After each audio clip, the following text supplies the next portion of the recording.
Terima kasih Anda masih bersama kami dalam Berita Papua hari ini.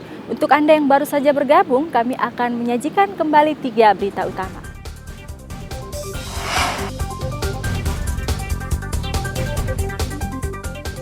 Sebuah rumah di Merauke ludes terbakar.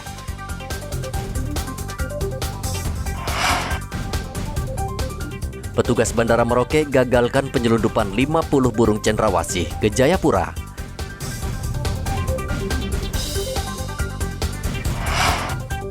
Meriahkan HUT Kemerdekaan Indonesia, 6.574 warga menabuh tifah berkeliling Kota Biak.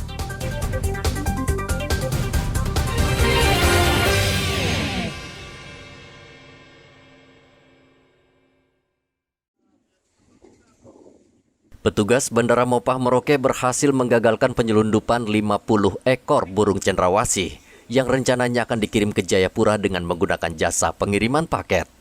Burung yang dilindungi tersebut sudah mati dan dikeringkan serta dikemas dalam kardus. Petugas bandara yang sejak awal mencurigai paket tersebut kemudian membukanya dan menemukan 50 ekor burung cendrawasih yang sudah diawetkan. Awal mulanya teman-teman dari petugas X-ray atau APSEC menghubungi teman-teman kita KSDA yang bertugas di situ karena diindikasikan ada barang-barang yang kurang lebih mencurigakan seperti itu. Nah, di sinar X-ray itu Pak ya, di X itu ya? Ya, kelihatan kan di X-ray sudah kelihatan mencurigakan, baru dari pihak APSEC menghubungi kami petugas KSDA. Karena memang petugas KSDA selama ini memang standby di tempat-tempat di mana terdapat peredaran tumbuhan dan satwa liar. Bisa bandara, pelabuhan, pasar-pasar memang seperti itu. Pak, ini ada berapa ekor semua Pak? Kurang lebih ini ada 50 ekor. 50 ekor sudah diawetkan Pak ya? Sudah diawetkan semua. Offset. Rencana mau dikirim ke mana Pak?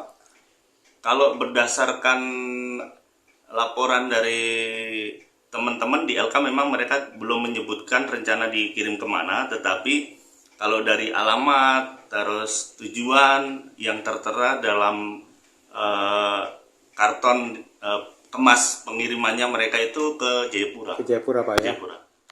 Penyelundupan burung cendrawasih sudah sering terjadi. Di pasaran harga burung yang sudah diawetkan ini mencapai jutaan rupiah, sehingga menjadi bisnis yang menjanjikan keuntungan besar. Burung cendrawasih yang merupakan endemik Papua saat ini, populasinya terus menurun karena banyak diburu orang.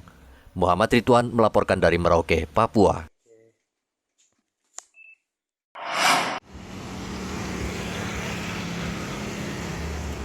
Pertamina dalam waktu dekat akan menerapkan aplikasi My Pertamina atau program subsidi tepat sasaran di Kabupaten Mimika.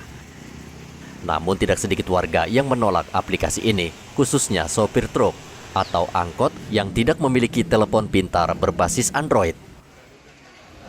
Sebagian warga menilai bila aplikasi My Pertamina diterapkan akan menimbulkan antrian panjang di sejumlah SPBU dan akan membuat kewalahan petugas SPBU melayani pembeli. Untuk wilayah Papua ini kan mungkin tidak semua orang yang punya HP Android ya. Jadi jaringan sedangkan ini untuk sementara ini kan masih hanya pakai nomor HP ya. Itu pun sudah sangat lambat masalah pengisian di channel ini. Terkait dengan mungkin masalah jaringan lah. Apalagi nanti kalau sudah berlaku My Pertamina, kan tidak semua sopir-sopir yang punya HP Android itu yang paling utama.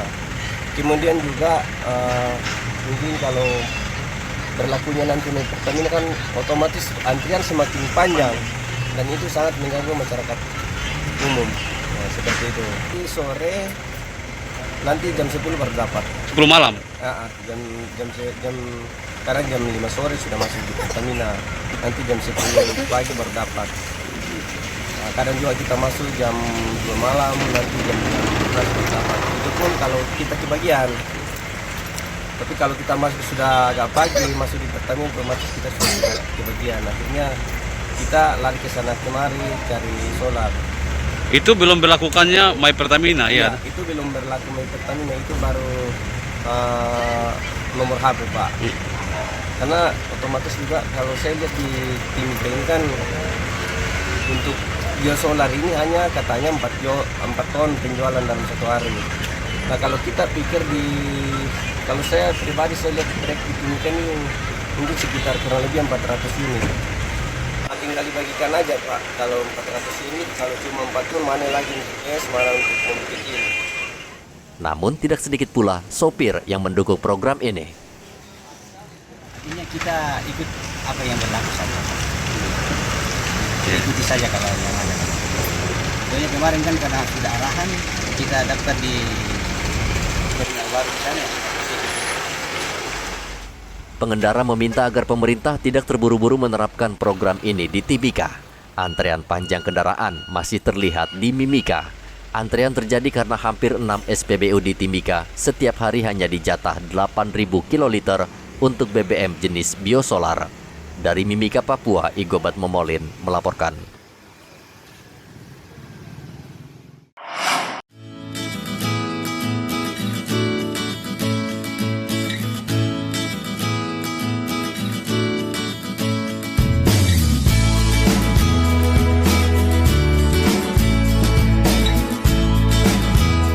Tanaman tidak hanya sekedar penghias taman di rumah atau ruang publik, tetapi juga memberikan manfaat karena menghasilkan oksigen yang dibutuhkan manusia dan juga menciptakan suasana sejuk dan nyaman. Seolah menjadi tren baru di masa pandemi saat ini, banyak orang mulai tertarik dengan berbagai macam tanaman. Sehingga banyak orang terjun ke usaha tanaman hias karena mendatangkan keuntungan besar. Dwi Ningsi misalnya, ia membuka usaha tanaman hias sejak awal tahun 2000 di Jalan Padang Bulan Abe Pura.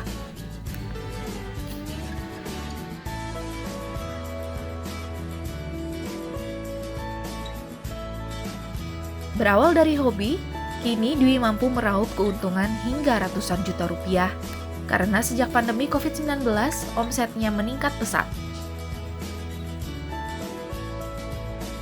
Ia menjual berbagai jenis tanaman mulai dari aglonema, baret merah, janda bolong, kaktus, dan anggrek.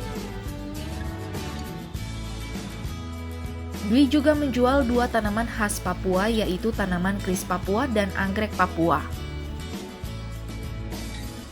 Tanaman hiasnya dijual dari puluhan ribu hingga jutaan rupiah, tergantung usia dan kecantikan tanaman itu sendiri.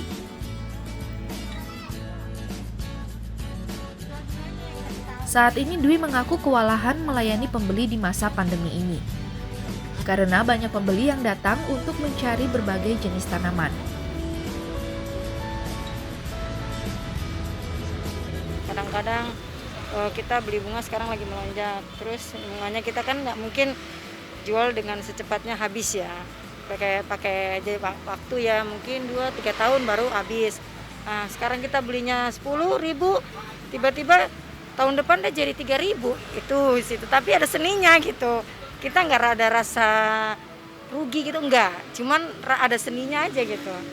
Kalau di masa pandemik dari mulai bulan Maret kerasa pembeli bunganya, kerasa banyak padat banget. Kan saya punya pembukuan jadi tahu perubahannya itu ya.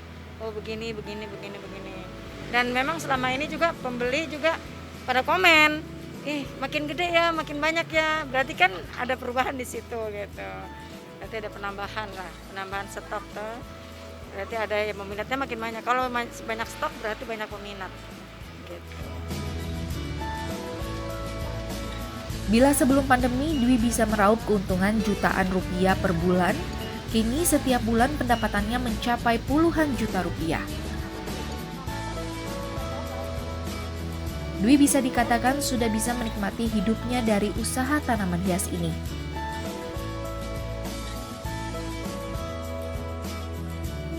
Tidak ada usaha yang selamanya untung. Agar tidak mengalami rugi besar, Dwi mengaku saat musim hujan ia harus rajin merawat tanaman hiasnya, karena banyak bunga yang akan busuk. Ia harus rajin memetiknya karena kalau tidak, banyak tanamannya yang akan mati. Bedanya kalau nggak pandemi itu bisa katakan perdagangan kita itu mungkin hanya 10 jenis per bulan yang keluar. Tapi kalau di pandemi ini bisa 100 ke atas jenis. Jadi jauh perbandingannya sangat jauh. Dengan adanya pandemik ini banyak bermanfaat buat kami dan juga buat orang yang hanya di rumah aja gitu. Dia tidak bosan, tidak jenuh. Karena di Jayapura ini mau kemana? Beda dengan di luar kota lain, mungkin tempat-tempat yang masih bisa dikunjungi masih bisa lah selain di rumah saja. Selain itu, harga tanaman juga tidak selamanya naik. Ada bunga yang tahun lalu harganya mahal, namun saat ini malah turun atau anjlok. Menurut Dwi, yang paling laris di masa pandemi saat ini adalah tanaman hias jenis Monstera, Sansevieria, kaktus, dan aglonema. Harganya paling mahal bisa mencapai hingga puluhan juta rupiah. Bila sebelum pandemi hanya 10 jenis tanaman hias yang laku, saat ini Dwi bisa menjual hingga 100 jenis tanaman dalam sebulan. Dari Jayapura, Rianto Nai melaporkan.